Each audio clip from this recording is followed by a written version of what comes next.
거룩하신 하나님, 아침에 이 새벽에 저희들이 하나님께 나와서 중보 기도할 수 있게 하시니 감사를 드립니다. 우리 주님께서도 하루의 일과를 시작하기 전에 새벽 4명이 나와 기도했는데 하물며 저희들이겠습니까? 오늘도 저희들이 부족함을 알기에 기도하오니 지혜 주시고 명철함 주시고 이끌어 주시고 보호하시며 새롭게 하시고 도와주시고 함께하여 주옵소서. 이 새벽에도 주의 말씀을 듣고자 합니다. 하나님 저희들에게 말씀하여 주옵소서. 우리 주 예수 그리스도의 이름으로 기도하옵나이다. 아멘. 할렐루야. 모든 나라의 또는 개인의 역사의 주관은 하나님이 하십니다. 이건 틀림없는 이야기. 하나님께서는 모든 역사의 창조의 시작이었죠. 그분이 뭘 만들어서 시간이 생겼고 공간이 생긴 거거든요. 그래서 그분이 알파와 오메가이기 때문에 그분이 시작했으니까 그분이 끝낼 거예요. 근데 하나님께서 끝낼 시간을 정해놓지는 않은 것 같아요. 우리가 어떻게 반응하느냐에 따라서, 특히 인간입니다. 인간이 어떻게 반응하느냐에 따라서 그 시기를 조절하고 있습니다. 하나님 바라시는 어떤 내용들이 있는데 그 내용들이 이루어지면 하나님께서 역사를 끝내시겠죠. BC 605년 바벨론 느부갓네살 왕 때 하나님께서는 느부갓네살 왕에게 꿈을 꾸게 했는데 한 큰 형상, 사람의 모양을 갖춘 어떤 우상에 관한 꿈을 꾸게 했습니다. 그래서 그 꿈을 잊어버렸어요. 그런데 그 꿈이 뭔가 중요한 꿈이라는 걸 알게 됐는데 바벨론의 박사들이 아무도 그 꿈을 내가 꿈을 꿨는데 그걸 얘기하라니까 내가 왕이 꿈꾸면 어떻게 합니까? 뭐 얘기해 주시면 해석해 드리다 해서 아무도 해석해 주지 못했어요. 아니 뭐 그 꿈이 어떤 내용인지도 몰랐죠. 그러나 온 세계의 주관자 되신 하나님, 그 하나님께서 다니엘에게 함께 하셨으니 왕이 꾼 꿈이 뭔지를 정확히 얘기를 해주는 거예요. 아 맞아, 그 꿈이었어. 또한 그 꿈에 대한 해석을 해줌으로 말미암아 결국에 이 다니엘이 이략 바벨론의 국무총리가 되는 그런 일이 이제 있어집니다. 근데 그 신상에 관한 꿈이 아직 완성되지 않았다는 거예요. 여기에서는 네 나라에 관한 이야기가 나오고 있습니다. 금머리로 상징되는 바벨론, 지금 느부갓네살 왕 나라를 얘기하고 있는데요. 좀 뒤에 보면은 가슴과 두 팔이 은으로 되어 있는데, 은이라는 것은 금보다 못하잖아요. 금보다 못한 나라가 일어날 것이다. 이것이 메데와 페르시아 제국이죠. 그리고 세 번째는 배와 널쩍다리가 동으로 되어 있는데 이것이 헬라 제국을 의미합니다. 그러다가 마지막에는 이제 두 종아리와 10발가락이 있는데 이것은 로마를 상징하는 거죠. 이것은 철과 진흙으로 구성되어 있다고 얘기를 했어요. 근데 이 세상 나라가 돌아갈 이야기들을 쉽게 말해서 어떤 금속을 통하여 또 진흙 같은 이런 어떤 세상의 물질을 통하여 하나님께서 일목요연하게 보여준 거예요. 근데 마지막에 어떻게 되느냐 그랬더니 사람의 손으로 다듬어지지 않는 어떤 특별한 돌이 날라오더니 그 금신상에 발가락이 있죠. 10발가락. 그 10발가락을 때린 거예요. 10발가락을 때렸더니 그 10발가락은 철과 진흙으로 돼 있었잖아요.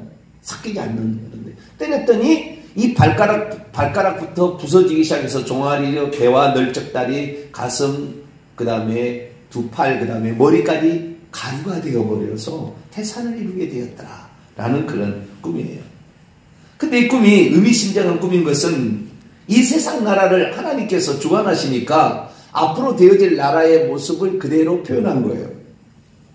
바벨론은 BC 605년에 있다가 이제 539년에 메디와 페르시아 연합군에 의해서 멸망을 당하게 되고, 이 나라는 다시 BC 331년에 헬라 제국의 멸망을 당하게 되고, 그리고 다시 BC 168년 로마 제국에 의해서 멸망을 당하게 됩니다.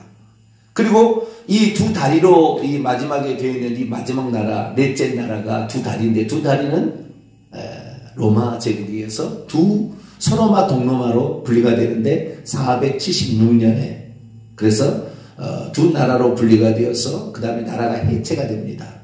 결국에 그래서 유럽이라는 나라가 지금까지 있게 되는데요. 476년에 망했다고 한다면 약 1100년 동안에 되어질 이야기를 하나의 그림으로 딱 얘기를 한 거예요. 그런데 1100년이 지난 AD 500년부터 시작한다면 지금 1500년이 좀 지났는데요. 그때 되어질 이야기가 끝나고도 지금 1500년의 시간이 지나갔다고요. 근데 아직도 열발가락 시대는 끝나지 않았어요. 왜냐하면 유럽이 그 뒤로 연합하려고 몸부림을 쳤으나 한 번도 연합국가를 잃어본 적이 없어요. 그러다가 유럽연합이라고 이끌어왔지만 그들은 유럽연합이라고 말만 할 뿐이지 한 국가가 아닙니다. 그러니까 절대 섞이지 않는 그런 나라가 오게 되는 거예요. 제가 왜 이 얘기를 하게 되느냐, 인류의 역사를 주관하시는 하나님의 말씀에 의하면 이미 세상은 끝났어야 된다 그 말이에요. 성경을 전체적으로 이제 보기 시작하게 되면은요, 전체적으로 보기 시작하게 되면 요한계시록 13장에 이 이야기의 다음 이야기가 나와요. 이 이야기의 다음 이야기가 첫째, 둘째, 셋째, 넷째 나라가 나오는데, 이 첫째, 둘째, 셋째, 넷째 나라 후에 되어질 이야기가 좀 더 나옵니다. 근데 이 첫째, 둘째, 셋째, 넷째 나라의 이야기가 바벨론과 느부갓네살의 한 큰 신상으로 보여졌다고 한다면, 다니엘이 다니엘서 7장에 보면 직접 꿈을 꾸게 되는데 짐승으로 표현이 나와요. 그때는 짐승으로. 첫째 짐승은 사자, 둘째 짐승은 곰, 셋째 짐승은 표범, 넷째 짐승은 10뿔 가진 짐승, 이렇게 나와요. 아주 강한, 여기도 아주 강하게 나왔는데 아주 강하고 무시무시한 나라라고 그래요. 이 로마 제국이 강하고 무시무시했어요. 그 어떤 제국보다 오랫동안 약 700년 가까이 이렇게 지내왔으니까요. 좀 많았던 이 메데 페르시아가 200년 지냈는데요. 오랫동안 이렇게 지배했던 그런 나라가 있어요. 그런데 이 넷째 짐승에 관한 이야기가 그대로 요한계시록 13장에 다시 펼쳐집니다. 사도 요한의 환상을 통하여. 그런데 그 사도 요한의 환상을 보면 다니엘이 보았던 그 네 짐승에 이어서 넷째 짐승이 10뿔 가진, 10뿔을 가진 그러한 넷째 나라라고 나오기. 10발가락이나 10뿔이나 10은 충분하다 그 말이에요. 아시죠? 손가락이 10이고 발가락이 10인 것은 이 땅에서 어떤 충분하다라는 그런, 완전하다는 건 아니에요. 충분하다 그런 뜻입니다. 그래서 이 땅에 필요한 나라가 그렇게 진행이 될 텐데, 이런 나라가 진행되다가 우리는 미래에 대해서 많이 불안함을 느낍니다. 그래서 미래에 혹시 식량난이 발생하지는 않을까? 전쟁, 제3차 세계대전이 터지지는 않을까? 어떤 핵전쟁이 일어나지는 않을까? 환경으로 말미암아 어떻게 숨을 쉬지 못하는, 지금도 미세먼지 얘기합니다만 그런 세상이 오지 않을까? 막 걱정하잖아요? 근데 걱정할 필요가 없어요. 왜 걱정할 필요가 없냐면, 주님께서 10발가락의 시대에 뜨인 돌처럼 하늘에서 날라온 그 돌이 있는데, 이 돌은 이 세상에 속하지 않은 거예요.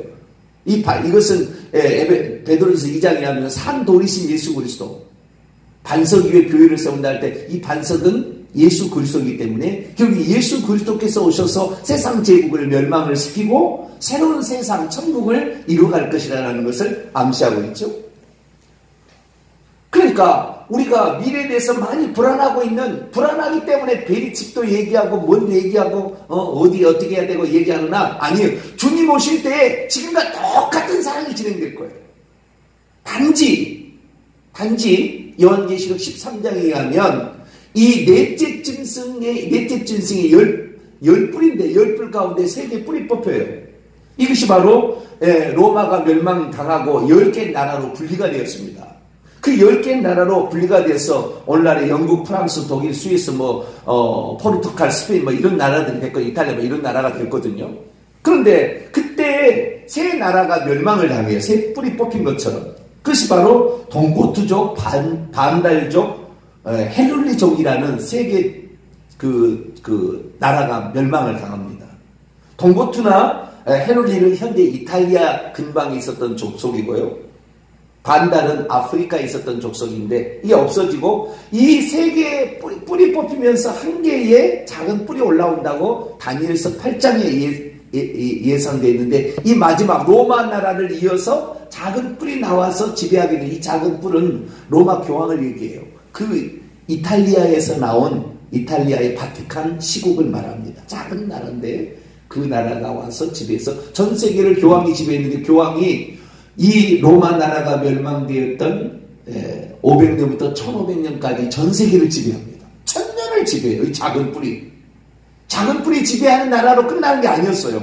바다에서 올라오는 짐승으로 일컬어진 이 넷째 짐승 후에 다른 짐승이 하나 올라오니 2뿔 가진 수양이 올라와요. 어린 양과 같은 똑같은 이 양이 올라오는데 이게 거짓 선자를 말한다고 요한계시 자체에 다 해결해 놨어요.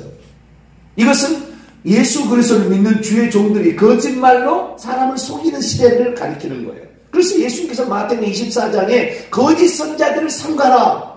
마지막 때는 거짓 선자가 와서 너희들을 미혹하고 내가 재림 예수다라고 얘기할 거다라는 얘기를 누차 얘기했습니다. 그래서 마지막 때까지요, 자기가 재림 예수다 뭐다 하는 거짓 선지자, 교회에서도 진리가 내리자 얘기하겠습니다. 진리가 아닌 것들을 얘기해서 사람을 미혹해 하는 이세벨과 같은 이러한 거짓 선자들이 나와서 성도들을 미혹해서 진리 아닌 것으로 빠뜨릴 거예요. 그러니까 우리가 지금 앞으로 진행될 모든 것은 진리가 아닌 것으로 빠뜨릴 거짓 선지자, 교회의 지도자들이겠죠. 이런 자들에 의해서 세상이 마지막까지 가다가 주님 오신다 그 말이에요. 그러니까 오늘날 우리가 힘써야 될 게 뭐냐면, 미래가 무슨 전쟁이나 무슨 전염병이나 기근이나 식량난이나 제3차 세계대전이나 이런 것을 두려워할 것이 아니라 진리의 말씀을 선포하지 않는 주의 종에게 딸려서 죽어가는 것을 두려워해야 돼요. 같이 죽어가는 것을. 오늘날 우리가 교회 많잖아요. 교회 많잖아요. 넓은 게 교회 있잖아요. 그러나 그 마지막 시대는 어떤 시대에 되냐? 거짓 선자가 마지막에 올라와서 이 뿔이 현재 죽임을 당했다가 다시 약간 살아난다 그 말이에요. 그게 지금 천주교가 죽었다가 1500년에 죽었다가 다시 약간 지금 1500년 종교개혁으로 말미암아 죽었으나 지금 약간 살아나려고 했잖아요. 마지막 시대는 거짓 선지자가 결국에 우상숭배를 하게 하고 비진리를 얘기하는 시대로 간다. 그래서 우리는 이 인터넷을 뒤져보면요, 종말에 관하여 마지막에 적 그리스도가 등장해가지고 단일 정부를 세워서 베리집으로 전 세계를 지배한다. 허무맹랑한 이야기입니다. 왜냐하면은 단일 정부가 절대 나오지 않아요. 왜? 10발가락 시대에 뜨인돌이 와서 그 세상 제국을 없앤다고 그랬단 말이에요. 이 넷째 나라 로마 제국의 지금 10발가락 시대인데 이 시대가 합쳐지지 않고 지금까지 왔어요. 지금까지 왔는데 이 나라는 10발가락 시대는 계속 가는 것이기 절대 합쳐지지 않아요. 단일 정부 절대 생기지 않습니다. 속는 거예요 다. 예수 그리스도께서 오셔서 이스라엘을 성전을 회파하셨어요. 암탉이 그 새끼를 모으기란 얼마인데 너희들이 나에게 들어오지 않느냐. 너희들이 너희 민족을 통하여 내가 메시아를 보냈다고 그렇게 얘기를 했는데 메시아가 왔음에도 불구하고 메시아를 받아들이지 않는 너희를 더 이상 이제 선민으로 받아들일 수 없다. 그래서 나는 내 이방인에게로 향하노라 주님께서 말씀하셔서 이방인 교회가 생긴 겁니다. 물론 기초는 유대인들에 의한 기독교인들, 예루살렘 교회, 유대인 기독교로 구성된 교회로 시작이 됐으나 핍박이 허락되어서 안디옥 교회를 시작해서 전 유럽이 사도 바울로 이방인 교회가 세워졌고 미국을 건너서 한국까지 온 게 된 거예요. 그래서 이 마지막 시대에 단일 세계 정부가 와서 무슨 적그리스도가 나타나가지고 전 세계를 지배한다는 환상에서 벗어나야 돼요. 그런 나라 오지 않아요. 그런 시대가 오지 않는다는 거예요. 그러면 주님께서 마태복음 24장에 또는 누가복음 17장에 마지막 시대는 어떤 모습이라고 그랬느냐? 노아의 시대와 같고 롯의 시대와 같다고 그랬어요. 근데 노아의 시대는 뭐냐? 노아가 방주에 들어가던 날까지 사람들이 먹고 마시고 시집가고 장가가고 있으면서 홍수가 나서 멸하기까지 깨닫지 못하더라. 세상 사람들은 그냥 먹고 마시고 시집가고 장가가는 일이 그때도 있다 그 말이에요. 주님이 오실 때까지 먹고 마시고 시집가고 장가가는 일이 있으니까 황동 교회도 무슨 다 죽고 뭐 몇 사람은 살았고 이런 일이 없다는 거예요. 주님이 오실 때까지 이대로 가는 거예요. 그럼 그때가 언제냐? 롯의 시대라고 그랬어요. 롯의 시대. 롯의 시대가 다른 게 아니에요. 롯의 시대는 동성애가 가득했었잖아요. 소돔과 고모라. 그 동성애를 지금 인정하지 않으면은 나라에 불이익을 주는 것이 유행입니다. 박근혜 대통령 시대에 얼마나 반기문 그 양반이 우리나라의 동성애를 인정하라고. 그래서 지금도 나프를 만들어서 이 인권법을 제정해가지고 그것을 해보려고 몸부림을 치고 있으나 잘 안 되고 있잖아요. 기독교인들이 있어가지고 우리나라가. 그런데 이때도 롯의 때도 먹고 마시고 사람들이 사고 팔고 심고 집을 짓다고 했어요. 그러니까 똑같은 시대에 가는 거예요. 우리 먼 미래가 달라진 시대가 아닙니다. 다다의 차이점이 있다고 한다면 요한계시록 18장에 상품을 사고 파는 그 상품 내용에 종들과 사람들의 혼을 사고 판다라고 되어 있는데 원문을 보니까 몸들의 상품과 사람들의 혼을 상품으로 판다. 몸들의 상품이라고. 몸이 신체 AI 로봇이 나올 것이 저는 이것을 AI라고 봅니다. 제가 개인적으로 해석할 때. 조만간에 로봇가 나와서 사람의 몸을 대신해서 다 일해줄 거예요. 단 하나 이루어지지 않는 예언이 있는데 그것이 요한계시록 20장에 나와 있는 사탄이 감옥에서 무적에게서 잠깐 풀려나와서 예수 믿는 사람들 그 신앙을 갖고 있는 사람을 죽이는 거 요것만 지금 실행되지 않았어요. 요것이 몇 년 안에 실행될 거예요. 이제 더 이상의 예언이 이루어지지 않는 것이 없어요. 그래서 우리가 어떤 그 미래를 내다보게 될 때 미래가 너무 불안하다 그렇게 할 필요 없어요. 지금 시대까지 똑같이 가는 거예요. 그러나 가장 중요한 거냐 마지막에 교회는 거짓 선지자가 활동하는 시대이기 때문에 참 진리를 선포하는 교회를 택하지 않는다면 결국에 그 영혼은 같이 망할 거라는 거예요.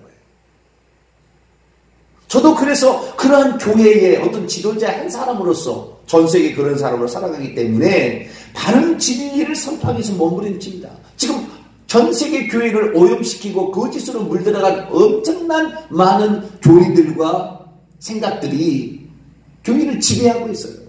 내일 제가 이제 얘기를 종합적으로 해볼게요. 우리는 지금 그런 시대에 살고 있습니다.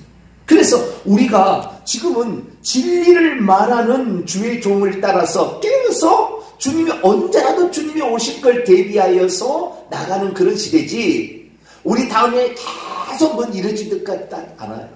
그러나 우리 시대에 잠시 뒤에 무슨 단일 정부가 나와서 뭘 막 강제로 막 하고 이런 거 없습니다. 전부 사탄 마귀가 누구를 써요? 거짓 선자들을 써서 미혹해서 이렇게 가는 것이지 어떤 세계적인 지도자 한 사람이 나와서 이렇게 하는 시대는 없어요. 없어요. 그런 걱정하지 마시라 그 말이에요. 엉뚱한데 신경 쓰지 말고 세상이 또는 인생이 그렇게 복잡하지 않아요. 우리는 하늘로부터 오실 예수 그리스도 하늘로부터 날아오신 그 뜨인 돌처럼 세상 제국을 멸망시키러 재림하시오실 만왕의 만주의 주가 오실 줄 믿고 그분 앞에 심판대에서 내가 얼마나 충성했는가 내게 주어진 사명과 달란트에 충성할 수 있기를 바라고 말씀으로 우리를 잠자지 않게 하고 타락하지 않게 만들고 거룩하게 만들며 주님의 말씀, 오실 그 주님 앞에 대비하자고 외치는 주의 종에 따라서 거짓 것을 물리치고 주님을 따라가면 되는 거예요. 이 교회 저 교회 다녀봤자 다 급할 짝입니다. 참 그 진리를 분별할 수 있는 마지막 그런 종들의 이야기를 들어야 돼요. 그러니까 저같이 부족한 사람을 통하여 전 세계 유튜브로 74만 명 이상이 보잖아요. 듣잖아요, 이 얘기를.